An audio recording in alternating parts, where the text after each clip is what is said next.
c'est la tout lo ba nyingi da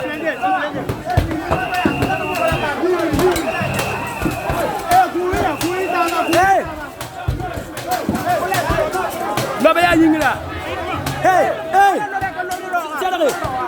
c'est la tout lo ba nyingi da jaga mora jelaka lo ba nyingi ma zinga lo ba nyingi mo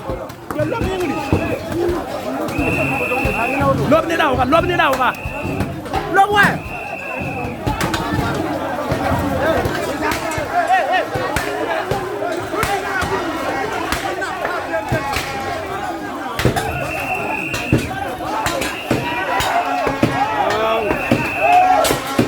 France ambassade pour le ndi gambe woto wa yam te vitre blende